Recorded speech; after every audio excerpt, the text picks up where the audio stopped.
Have they ever done a comic in the Spider-Man universe where, like, it turns out that Uncle Ben just died and it wasn't Peter's fault? How do you mean? I don't know, I was thinking about this, like, randomly the other day, but, like, it'd really cool to have, like, a Spider-Man comic where, like, he's not driven by the guilt of his dead uncle. And he has to kind of, like, wrestle with the idea of, like, if I didn't get my uncle killed, why am I still doing this shit? Oh, right. It's kind of the plot of Spider-Man 3 to an extent. There is, in a way. There is a thing, I think it's The Amazing Spider-Man 200 or something. It's like a anniversary issue or something. They do a final thing with Uncle Ben's killer where he comes back, and it turned out the reason he came to Aunt May's house is because there's this ongoing thing of some burglar or robber or something like used to live there or use it as a safe house or something, and he stashed all this stuff there, and people have been interested in Aunt May's house because they think this stuff is there even though it's not anymore. It's revealed that that's why Uncle Ben's killer went there, was to get that, and then I think he ends up like kidnapping Aunt May to find out where she's put the treasure, whatever. And where's the treasure chest, you old bag? Yeah, and then Spider-Man ends up confronting him, and he almost kills him because he's so mad at him, but he decides not to. But then the guy just like dies of fear because Spider-Man scares the shit out of him, and he dies. And that's actually a turning point because I think that's the issue where Aunt May stops hating Spider-Man. He literally saved her life. He saved her life before, but in that, I think she sees him like really like put himself on the line for her, and obviously not knowing it's Peter, she's like, oh, you would do that just for someone you don't know. So I think in a way that's kind of like that was meant to kind of close that off. Okay. But then he's still partly responsible for the death of George Stacy and Gwen Stacy. So there's still guilt. To be honest, part of the reason for Gwen Stacy's death was, just from a business point of view, was that there was nowhere really to go with that relationship other than them getting married, and they didn't want them to get married. So she had to die. And also they wanted it, like, what's the word? Like, to shake things up, I think. And to, like, reinvigorate, like, refresh the origin. Because at that point it had been, like... just played out. It had been, like, 10 years since Uncle Ben had been killed, so a lot of the readers might not know, or it would seem like it had been a long time or something. I don't know. Yeah, get over your dead uncle, Peter. Yeah, now, be sad about this new death. I don't know. There's been a lot of stuff with Uncle Ben. I don't know. But I don't know if they ever, like, retconned a thing. Because I think, on the one hand, I see why you'd think that would be interesting, but it's also, like, you think from another fan point of view, it's taking away the origin of the character. If you know what I mean? Like, that's the iconic... That would almost be worse than bringing Uncle Ben back. Is the idea that, like, he didn't actually die because of this? Yeah, or... Yeah. I don't know. I don't want to have it as a maybe it can be, like, a retcon, wherein, like... It's kind of like one of those things like he's like, oh, I think he didn't die by this, but it turned out he did. And you have, like, a couple of issues where Spider-Man's kind of like, fuck, like, I'm not motivated by guilt, but what motivates me to be Spider-Man? And he kind of finds something in himself where he's like, no, this is why I do this now. I'd say that they've explored that in different ways, where there's been issues where he has gone to a point where he's like, not the whole Spider-Man no more because fuck being Spider-Man, but just genuinely like, why am I doing this? Why am I doing this now? And there's a long period in comics where he basically gives up. I think it was in the 70s, maybe the 80s. And he gives up, but a series of things happen. So there's like 20 issues in a row where he's like, I gave up, but then something will happen, and I'm like, okay, well, I'll do this one last thing, and I'll do this one last thing. And I think he ends up coming to terms with the fact that, no, this is something I kind of want to do. I don't have to do this, but it's something that, like, I am bringing something good into the world and I enjoy doing it. It's not because, like, I'm guilty for my dead uncle. Yeah, so they do kind of do that, but obviously it's comics, so there's different writers coming in, and I'm sure not every writer's read every single issue, so there's a lot of retreading I'd imagine, of the ground. The whole idea with the Uncle Ben thing anyway is more like... It's like a trigger rather than like, this is what I think about every time I go out and fight crime. Yeah, but also like there's not... The underlying thing is well, they kind of do it in Civil War, which where he doesn't say the great responsibility line, but he says, if I can do this and I don't do this and bad things happen, that's kind of my fault. Yeah, if you could stop the bad thing and you don't, then the bad thing happens because of you. And it's that idea, but not like expressed as explicitly. And that's the same thing, right? Because the idea is that it's not that he has to make up again and again for the same death, but that every robber he fails to stop and every violent crime he doesn't intervene in could potentially lead to something he's not expecting, that could lead to someone else's Uncle Ben dying. Yeah. It's kind of like a stitch in time kind of thing. Yeah, it's that responsibility thing. I don't know. What I'm trying to say is Spider-Man comics are about how we should tax billionaires. Yeah, of course. Mm-hmm. Imagine what the Green Goblin could do if he was just taxed effectively. Yeah, shit. Like, I would come after you, Spider-Man, but all I have is this skateboard and these like small pumpkins. They're not bombs; they're just regular pumpkins. They are kind of spoiled though, so that's gonna really stink up your costume. And Spider-Man will just kick his ass. You know what? I bet in the real world, yeah? if Norman Osborn, billionaire, was outed as Green Goblin, there would be people on Twitter arguing like, it's his money, he earned it.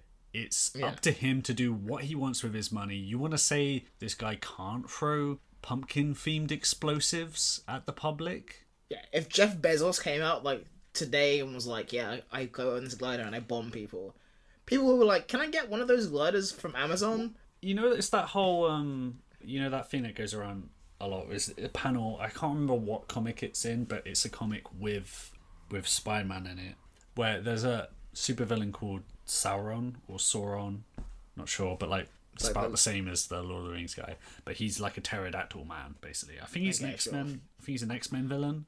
Yeah, why not? But anyway, he's a scientist, and I think he turns into a pterodactyl. Yeah, and there's a great thing where like Spider-Man's caught up in this adventure and he's fighting him and he's turning people into dinosaurs, and Spider-Man goes, oh my god, with the research you've done, you can manipulate DNA, you could cure cancer, you can do so much, why are you doing this? And then Sauron goes, because I want to turn people into dinosaurs. And that is Jeff Bezos, right? Because like that thing the other day where he was like, he wants to like make all these colonies in space where there would be like, nature exhibits and civilization and all the kind of stuff. But like, in these space stations or on Mars or wherever the fuck he wants to do with it. And then people are just like, well, that's Earth. You're just doing Earth again in space. But he has the ability to make everything he wants, but not in space. Yeah, and also like he has the power to not make a human utopia, but to take it closer to a utopia. Yeah. Make a huge difference with equality. But no, he wants to turn people into dinosaurs. Effectively, right? And this is the whole great power of great responsibility. Yeah. Spider-Man has a small amount of power in the grand scheme of things, and he's using it to help people in the region he can help people in. Yeah. I think you could tell different kinds of stories with that. There's the tragic stuff, is there, but it doesn't always have to be that. It can be just stupid shit, because like so many of his like his characters in his movies and comic books and stories and stuff, they're all like really easy to just make ridiculous in different ways. How do you mean? Like the idea of like a J. Jonah Jameson character is inherently ridiculous. Yeah. That this guy who's like in the press and he just wants to slander the superhero, he's easy to kind of make funny. Same with like a lot of his villains. They're just they're dumb or they're crazy. Obviously there's tragic bits, but like the way the characters kind of unfold, it's very easy to make very like light-hearted and like slapstick, and it works really well in that way. And a lot of like, it's really hard to get that kind of dichotomy where like either you can have like really really stupid like adaptations or really really like grim serious ones. And I don't know if there's like another superhero which straddles that line as well as Spider-Man does. Yeah. Honest? Like the light-hearted stuff is light-hearted, but doesn't like, and it has dark moments, so it doesn't like effectively put the two poles and kind of balance them as well. I think some of the funniest stuff, you can make some of the best comedy out of morality. Yeah. Think about The Good Place. There's so much of that which is a philosophy class. Yeah, but and it's also what people know that they should do clashing with what they want to do and their own failings and their flaws and that kind of stuff, and that is inherently like funny. You can get drama out of it. You can get like tragedy and like, you know, thrilling plots and stuff, but I don't know, the idea of someone trying to do the right thing in the face of something that's unfair and ridiculous, you know, that is funny as well as like, you know, noble. Yeah, so I don't know, there's something I mean, you can definitely dial into that with Spider-Man movies, and it's a bit weird how they... Well, think about fucking Spider-Man 2. I think the reason why people still go back to that as the best ones is not because there's any one element of it which is the best of Spider-Man, but the fact that it delves into that tragicomic stuff. Like, you have him getting to the point where he gives up being Spider-Man because his life just kicks in the penis. And then it's followed up by a montage of him sort of strutting down the street happy, falling over on his face, ignoring crimes. Like spinning the like fixing his bike and a wheel bounces out the window. It's like, it's slapstick mixed with... It's something like the Marx Brothers or something like that. Yeah, but the joke is that his life is shit. It's like the still shit. Yeah, it's like that whole... what was it? I think maybe it was Mel Brooks who said, like, someone getting a paper cut, that's a tragedy. Someone falling down a manhole, that's comedy. You know? Yeah. It's just like, so bad. Yeah, exactly. So there's definitely that element to it. Like, the Raimi films are really good. Like, they're funny and, like, they make Peter Parker the subject of the humour. Which is not like any of the other films are really willing to do. Like, without that Peter Parker, like, the movies aren't funny for the most part. Like, he's like the butt of the joke, which is something like you kind of don't really like initially realize with those movies. But it's like a really interesting way to like create a Peter Parker, because like even in the I don't know the comics, but like he's played as like a tragic loser, but he's not like this laughable kind of sad sack Charlie Brown character, really. Yeah, there's different kinds of Peter Parker in the comics. The original comics, he's way more like it's weird because he's more of a dick in the early comics. Yeah. Because he's a teenager and he's just bit moody. He's pissed off because life is unfair against him. Yeah.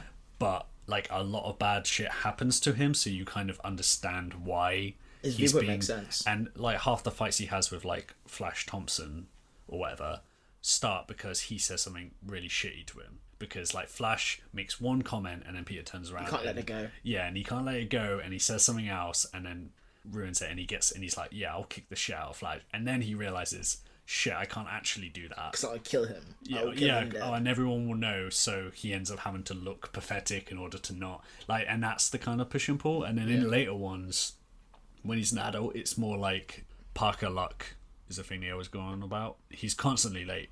Yeah, everyone expects him to be late.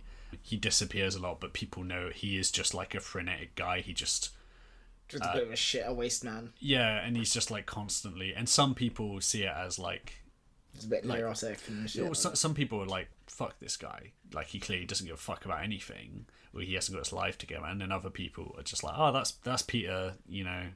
And then the people who get close to him obviously realise there's something else to him.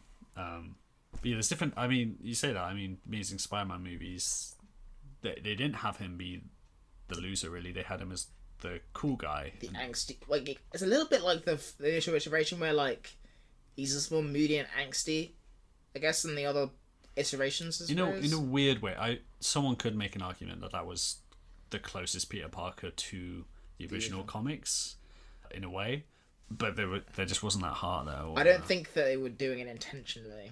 I don't like give them the credit to do it intentionally.